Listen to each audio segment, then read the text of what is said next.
How did we invent the phone? How did we send a man to the moon? How did we invent the wheel? Was it from memorizing textbooks, or was it from creativity and thinking outside the box? In the 1960s, NASA created a test to measure creative intelligence. They found that 2% of adults qualify as creative geniuses. And for children who've never gone to school, 98% qualify as creative geniuses. Every child is born a genius.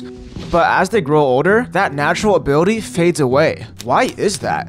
Every day a kid goes to school, they become less intelligent. That sounds crazy, I know. But if you take a deep look at how modern education actually works, you'll see exactly what I mean. Our schools are here to make students work and memorize, but not to think critically and creatively. And that suppression of thinking has a negative impact on our intelligence. Although schools might increase logical and verbal intelligence, other categories of intelligence will decline because of school, particularly creative intelligence, and that's a big problem.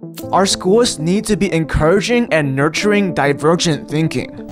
Remember when you were a child and you could imagine entire fantasy worlds and creatures and characters all in your head? You could breathe life and stories into your tiny plastic toys and play pretend for hours without getting bored. That's not just childish behavior. That's the creative genius within every human being. The ability to rapidly generate original ideas with ease and having an endless imagination. So why does it go away as we get older? Because if we don't practice and use our creativity, that natural ability will fade away. Instead of divergent thinking, our schools exclusively focus on convergent thinking. We're constantly reminded that there's only one answer to a question. There's only one correct way to solve a problem.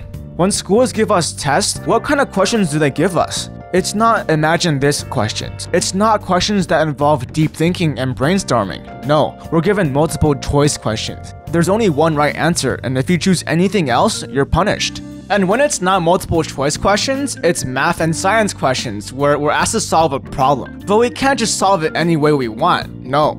If the method we use is not the method that our teachers taught us, then we get a bad score, even if our final answer is correct. I'm not sure what it's like in other countries, but in the US, every student has to suffer through Common Core math. In math class, we're forced to use confusing methods that involve multiple steps to solve simple math problems. For example, if a child is asked, what is 6 minus 9? The child can't simply write -3. They have to draw this entire diagram as their answer. And if they try to solve it in any other way, they get a bad score.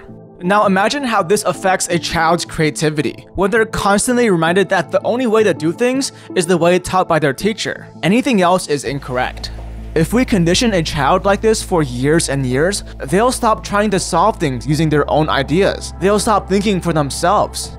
If a child can discover their own unique method to solving a math or science problem, that is amazing. It's an incredible feat of creativity and brilliance that should be praised and rewarded.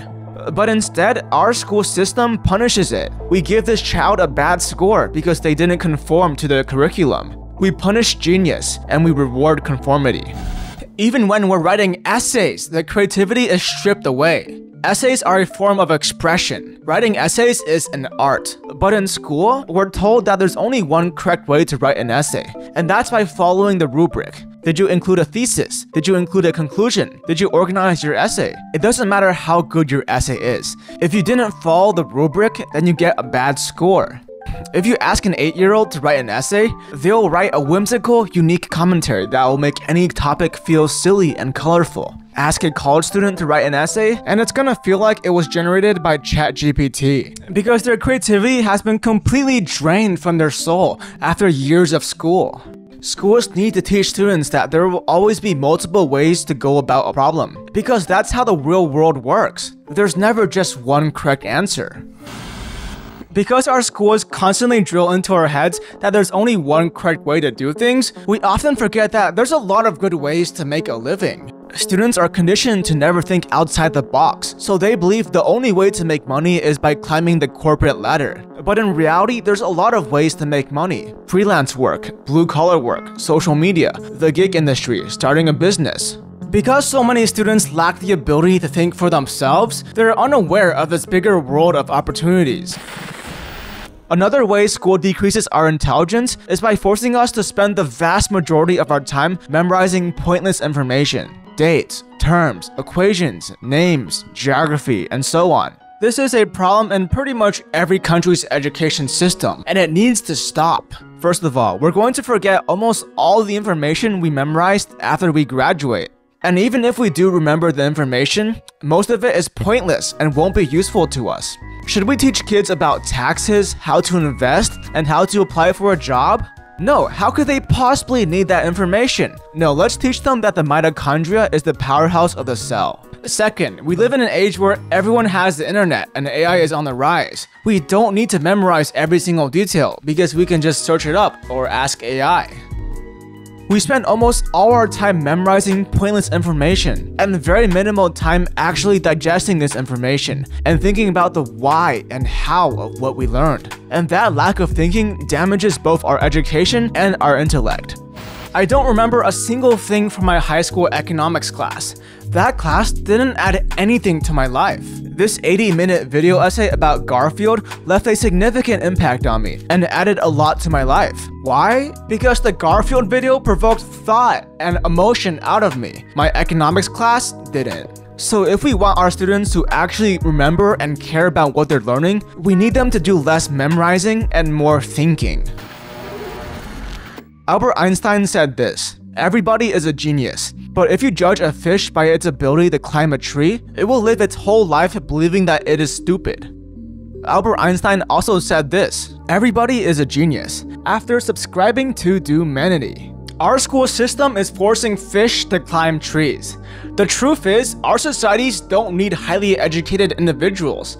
Our societies need creative and intelligent individuals. With the current rise of AI, our academic and memorization abilities will be useless, as AI will outperform us in those areas.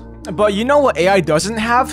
Creativity. Let's say one wants to go into marketing. They don't need to know anything about calculus or physics to be good at that job. They don't need to know that the mitochondria is the powerhouse of the cell. What do they need? Creative intelligence. They need to be able to brainstorm quickly and find new and innovative approaches to selling a product. A creative genius with minimal education will perform far better at this job than a highly educated individual with minimal creativity. But if a person wants to go into the marketing industry, they'll need to spend years rigorously studying arbitrary academics in school. And by the time they finish all of that, their creative intelligence will have significantly decreased. It's a completely counterproductive system. And even with jobs like doctors, engineers, and lawyers, I think we all can agree that these jobs need higher education. But even so, on the path that one takes to pursue these jobs, they have to put up with a lot of BS that's irrelevant to their career. A person studying to become a surgeon shouldn't be forced to study economics, world history, calculus, or computer science. A very common criticism of the school system I hear is that our school system is only designed to create workers who follow the rules and obey the authorities. This might surprise you, but honestly, I'm okay with that. That's a very valid reason for our school system to exist. We need workers. Without workers, our societies would collapse. But even so, our school system is failing at creating workers. Like I said, most workers don't need to be highly educated. We need workers who are creative and intelligent in their own field. This applies to all areas of the workforce. Even blue-collar workers benefit from creative intelligence. When you're building a house, or fixing a pipe, or repairing electrical systems, there's bound to be moments when you have to use your own unorthodox methods to get the job done. In other words, creativity. School makes students less intelligent. It takes the creative, brilliant minds of young children and transforms them into logical, conforming thinkers who can't come up with original ideas. So how do we fix this system?